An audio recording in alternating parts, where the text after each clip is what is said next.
Mantan Gubernur DKI Jakarta, Anies Baswedan, menyatakan untuk kembali maju sebagai bakal calon gubernur Jakarta pada pemilihan kepala daerah Pilkada 2024. Pernyataan itu dikemukakan Anies usai dirinya mendapatkan dukungan dari Dewan Pimpinan Wilayah DPW Partai Kebangkitan Bangsa PKB DKI Jakarta beberapa waktu lalu. Namun di sisi lain, Partai Keadilan Sejahtera (PKS) yang merupakan salah satu partai pengusung setianya sejak Anies maju di pemilihan gubernur Pilgub DKI Jakarta pada 2017 lalu hingga pemilihan presiden Pilpres 2024 diminta untuk tidak lagi mencalonkan Anies pada Pilkada 2024. Permintaan itu dikabarkan datang dari Koalisi Indonesia Maju, KIM, yang merupakan partai kelompok pendukung Prabowo Subianto Gibran Rakabuming Raka di Pilpres kemarin.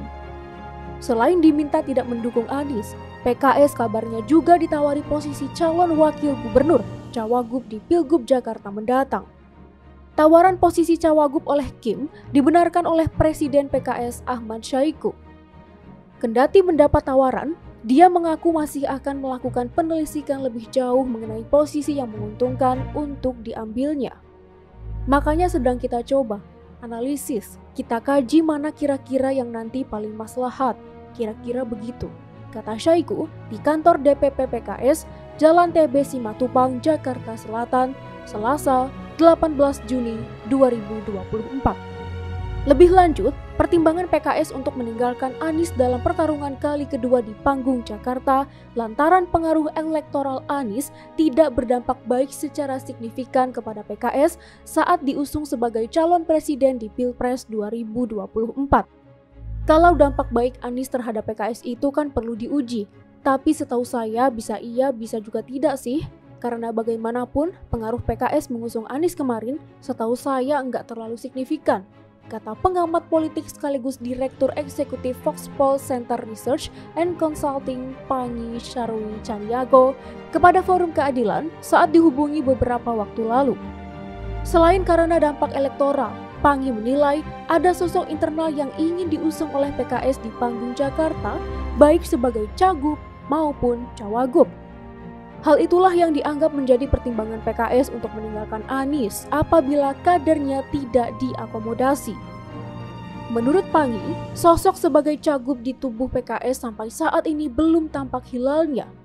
Sementara untuk posisi cawagup memang sudah terdapat beberapa nama yang dimunculkan. Kalau untuk cawagup memang ada beberapa kader yang disiapkan oleh PKS untuk maju mendampingi. Apakah itu mendampingi Anies, apakah itu mendampingi Ridwan Kamil, sosok yang diisukan akan berlaga di Jakarta. Nah, PKS untuk membentuk poros baru nampaknya belum kelihatan ada bulannya gitu, ujarnya. Bagi Pangi, apabila PKS meninggalkan Anies karena kadernya tidak dipilih sebagai pendampingnya, peluang Anies di Jakarta masih besar.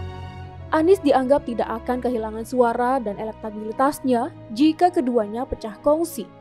Pasalnya, lanjut Pangi, masyarakat Jakarta dalam memilih pemimpin tidak melihat faktor pengusungnya, melainkan faktor figur dan rekam jejaknya. Jadi, DKI itu orang melihat sosok, figur, rekam jejak, dan prestasi selama ini, gitu. Apa bukti kinerja pengalaman yang beliau sudah lakukan? Bukti kerja nyata beliau tentu akan dihitung, tuturnya. Diketahui, Anies merupakan sosok yang pernah menjabat sebagai Gubernur DKI Jakarta selama satu periode, mulai 2017 hingga 2022. Selama menjabat, Anies dinilai sukses membangun Jakarta, mulai dari sektor transportasi, pendidikan, hingga sosial. Jadi sepertinya tanpa PKS pun sebenarnya Anies juga masih berpeluang menang, ungkapnya. Tapi jika Anies dan PKS bersatu di Jakarta, menurut Pangi, peluang Anies kian besar untuk memenangkan pertarungan. Terlebih PKS merupakan partai pemenang pemilu 2024 di Jakarta dengan mengantongi 18 kursi. Jadi sedikit banyaknya akan mempengaruhi mesin partai dengan figur itu kalau bergabung ditambah logistik yang cukup memadai. Apalagi racikan elektabilitasnya bagus, itu kan peluang kans hampir menang besar sekali, tandasnya. Hal senada juga disampaikan pengamat politik dari Citra Institute Yusak Farhan. Dia menilai elektabilitas Anies tidak akan banyak terpengaruh sekalipun ditinggal PKS. Sebab kata dia, yang mempertimbangkan untuk meninggalkan Anies merupakan para elit politik. Sementara kalangan akar rumput, grassroots PKS masih menginginkan Anies.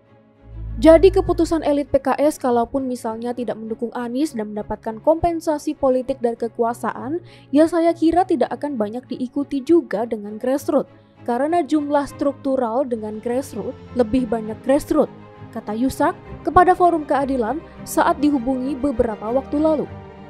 Menurut Yusak, kalangan akar rumput PKS merupakan kekuatan terbesar salah satu partai Islam tersebut. Apalagi lanjut dia, struktural PKS diisukan retak. Dengan demikian, Yusak menilai para elit PKS tidak berani mengambil keputusan yang tidak sejalan dengan kalangan bawah. Ya beresiko, karena keputusan elit politik yang belum tentu diikuti oleh pemilih PKS. Misalnya katakanlah PKS mendukung Pak Ridwan Kamil, ya belum tentu signifikan juga dukungan suara PKS ke Pak Ridwan Kamil, dan tetap arusnya lebih kuat ke Pak Anies Baswedan, bebernya. Bahkan, Yusak menganggap sekalipun PKS mendukung Anies di Pilkada Jakarta tidak akan memberikan pengaruh yang signifikan lantaran ceruk pemilihnya sama. Beda halnya kalau digandeng partai lain yang ceruk suaranya berbeda, salah satunya PDIP. Beda halnya misalnya Pak Anies menggandeng PDIP sebagai wakil, tentu ada penambahan suara karena merepresentasikan dua kekuatan politik yang cukup berbeda. Tapi kalau wakilnya Pak Anies diambil dari PKS, ia tentu tidak akan menambah suara karena ceruknya sama, pungkasnya.